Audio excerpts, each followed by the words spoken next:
Three, two, one. I'm live, I think. They're at it again. What was supposed to be good news yesterday morning basically rained on my parade. The New York State Board of Elections is trying to continue cheating Bernie Sanders. I'm Bernie Bro, and I shall explain.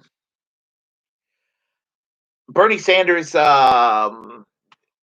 suspended his campaign a short while back. He is still wanting to acquire as many delegates as he can to increase his leverage at the convention. Joe Biden is the nominee. There is no numerical way for Bernie Sanders to win the nomination. It's just that the establishment wants to grind salt on an open wound. It's just not enough. It was a win-win for the establishment. They wanted to, there are people out there that want to humiliate Bernie Sanders in the process. Well, it went up to the federal courts. The decision to take Bernie Sanders and all the other candidates on the Democratic primary off the ballot for June the 23rd in New York State. The court decision was to reinstate the candidates back on the ballot. Well, the State Board of Elections can't take no for an answer.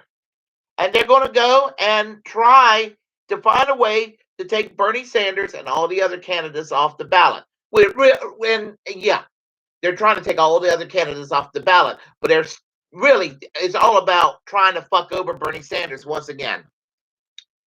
I mean, and to prove, for what I've been hearing about New York State, they're extremely corrupt. I mean, now I live in North Carolina. I actually think that New York probably has a better ballot access system than North Carolina, because until recently, it was North Carolina was considered one of the worst states to put a minor party on the ballot. Recently, there was a court decision to allow some minor parties on the ballot here in North Carolina. So it's not just the Democrats and the Republicans. For the last time I checked, it was the Democrats, the Republicans, the Libertarians, the Constitution Party, and of course the Green Party, which I'm a registered Green.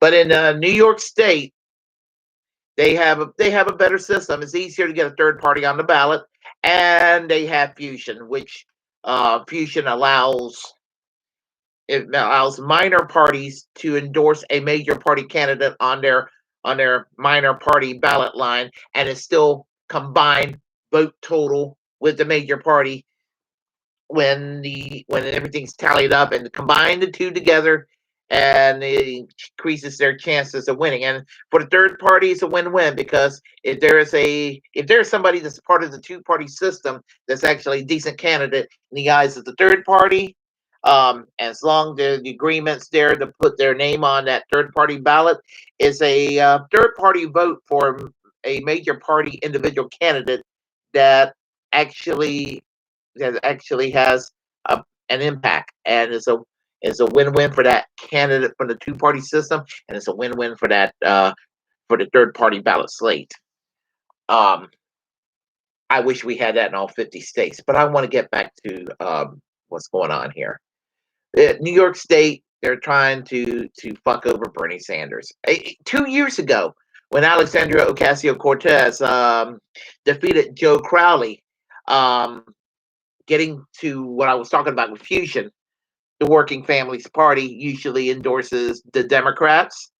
Well, Joe Crowley's name was kept on the ballot for the Working Families Party. Why the hell wasn't his name taken? Why the hell was his name not taken off? It was basically to fuck over Alexandria Ocasio-Cortez and to tell you what a horrible candidate Joe Crowley was when Joe Biden was interviewed, I believe, on Fox News. I think it was a Fox News 2 years ago. he was interviewed about Joe Crowley and Alexandria Ocasio-Cortez, and he was basically urging people to go and vote for Joe Crowley, which tells you that Joe Crowley's a piece of shit. But my point is that they're out there to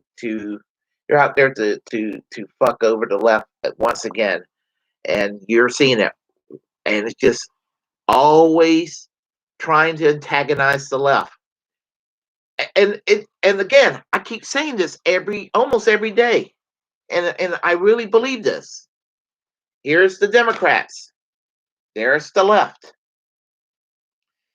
and they want the left to vote for the Democrats, but they don't want to adopt left wing positions. So basically, this is, and I'm saying this every day, and I'm going to say it until people realize what I mean. The Democrats basically tells the left, we don't want you, we don't need you, we don't like you, but you better support us. If you don't support us and we lose, we're going to blame you anyway. And unfortunately, a lot of leftists until recently said, okay, I guess we'll have to vote for the lesser evil. But I think a lot of people are getting tired of this. They're getting tired of it. And I'm kind of glad they're getting tired of it. I know I don't like right wing politics, but when you have nothing but right wing politics to choose from, you have center right and insane right. It's still right wing. We as leftists need our electoral vehicle. We need independent political action more than ever. And this Bernie Sanders campaign in 2016 and in 2020 makes the argument for a viable Labor Party in America to supplant the Democrats. Leftists need to stop relying on the Democratic Party. We need to have our own Labor Party. We need to have something, I would say, basically modeled after the new Democratic Party of Canada, which is their Social Democratic Party, quote unquote, their Labor Party, quote unquote. We need such a party here. And unfortunately, we don't have such a party. The last time we did on a nationwide scale had such a party was back in the 1930s, the old Socialist Party of Norman Thomas. That was our voice for social democracy. The first 3 decades of the 20th century, from 1900 till the mid 1930s, we had the Socialist Party of America, the party of Eugene Debs and Norman Thomas. That was our force for social democracy. And unfortunately, when ballot access restrictions started taking place in the 1930s all across the country, it was with the intention of electorally destroying the Socialist Party of America. So, yeah, we don't have a Labor Party. We don't have a Social Democratic Party like they do in the Nordic countries, or like they do in Australia or New Zealand, or even like they do in the United Kingdom. We do not have a Labor Party in this country, and that is why we are behind in the rest of the world. Want to know why we don't have universal health care? You want to know why our unions are almost non existent? You want to know why we are a first world country with a population living like third world? That's because we do not have a social democratic party that can unite progressive forces together. No, I do not want to be a small group of social democrats in a larger political organization with people that would fit in the Conservative Party in the UK, and in some cases be to the right. And that's what the Democratic Party is. The Democratic Party is mostly a coalition of center rightists who are more sane and more moderate than the right wing people in the Republican Party. And because of the two party system, and nobody can go beyond that. If you want to try to make your influence heard, the only way you can do it is within the Democratic Party if you're on the left. But the left are unwelcome in that party. And it's been that way, especially been that way since the 1980s when Bill Clinton took over the Democratic Leadership Council. And while the DLC does not exist any longer, the negative effects still lives with us to this day.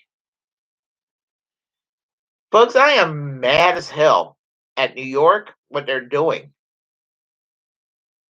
What they're doing is criminal. But we have a criminal electoral system. I mean, we're going to sit there, the United States is going to sit there and lecture Venezuela when their electoral politics and electoral system is less corrupt than ours. I mean, I mean, in the United States, the Republicans, they suppress minority voters. The Democrats in the United States suppress the left wing of the party. So you got a lot of suppression going on across the board. And you're seeing it in New York State right now. I call bullshit on that.